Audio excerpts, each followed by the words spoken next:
পবিত্র ঈদ উল আজহা শুধু ধর্মীয় উৎসব নয়, এটা খাদ্য নিরাপত্তা এবং জনস্বাস্থ্যের সাথে খুব গভীরভাবে সম্পর্কিত। খাদ্য নিরাপত্তা বা ফুড সেফটি বলতে আমরা কি বুঝি?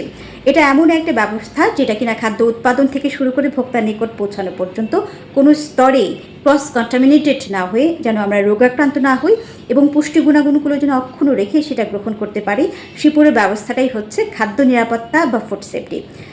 বাংলাদেশ ফুড সেফটি অথরিটি কর্তৃক এই পবিত্র কোরবানিকে ঘিরে বেশ কিছু নীতিমালা রয়েছে। আজকের ভিডিওতে আমি সেই বিষয়টি নিয়ে আলোচনা করব। পশু নির্বাচন প্রথমেই আসে। পশু নির্বাচনের ক্ষেত্রে সুস্থ, সতেজ এবং নীরোগ পশু নির্বাচন করতে হবে। কোরবানির স্থানের ক্ষেত্রে কিছু স্বাস্থ্যবিধি রয়েছে। একটা নির্ধারিত স্থানে কোরবানির স্থান হিসেবে নির্বাচন করবেন, অবশ্যই যেখানে ড্রেনেজ ব্যবস্থা ভালো রয়েছে এমন কোনো স্থান। শিশুদের ক্ষেত্রে সতর্কতা রয়েছে, কোনোভাবেই যেন তারা বর্জ্যর কাছাকাছি যেতে না পারে, কারণ শিশুরা খুব বেশি ভালনারেবল, তারা খুব সহজেই রোগাক্রান্ত হয়ে যাবার আশঙ্কায় থাকে। এবং যিনি মাংস কাটবেন তার ক্ষেত্রেও কিছু স্বাস্থ্যবিধি রয়েছে। অবশ্যই 20 সেকেন্ড সাবান দিয়ে ভালোভাবে তার হাত ধুয়ে ফেলতে হবে। দা, বটি, ছুরি কিংবা কোনো পাত্র যদি আমরা ব্যবহার করি সেক্ষেত্রে অবশ্যই পূর্বে ভালোভাবে পরিষ্কার করে নিতে হবে। এবং যে স্থানে আমরা মাংস কাটবো বলে সিদ্ধান্ত নিয়েছি সেই স্থানটিও কিন্তু পূর্বে পরিষ্কার করে নিতে হবে। এরপরে আসছে মাংস সংরক্ষণের বিষয়টি। অবশ্যই দ্রুততম সময়ের মধ্যে সেটা ফ্রিজিং করতে হবে।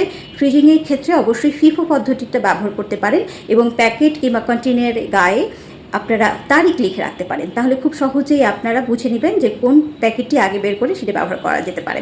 কারণ এক্ষেত্রে একটি বিষয় বলে রাখি, কোনো প্যাকেট দীর্ঘ সময় বাইরে রাখবার পরে সেই মাংস যদি গলে যায় এবং তারপরে কিছু অংশ ব্যবহার করার পর বাকিটা যদি ফ্রিজে রেখে দেন, তাহলে কিন্তু পুষ্টি গুণাগুণগুলো কিন্তু কমতে শুরু করবে এবং যে কোনোভাবেই দেখা যাচ্ছে যে সেখানে ক্রস কন্টামিনেটেড হওয়ার সুযোগ রয়েছে। রান্নার ক্ষেত্রে অবশ্যই সেটা গ্রিল, বেক এবং ভাপে সিদ্ধ হতে পারে, কারণ কোনোভাবেই যদি অতিরিক্ত তেলে ভাজা মাংস আমরা রেসিপি গ্রহণ করি তাহলে কিন্তু সেটা স্বাস্থ্যের জন্য খুব একটা ভালো হবে না। এই ঈদ হোক আনন্দ উৎসব, হোক আনন্দময় এবং সেই সাথে স্বাস্থ্যময়।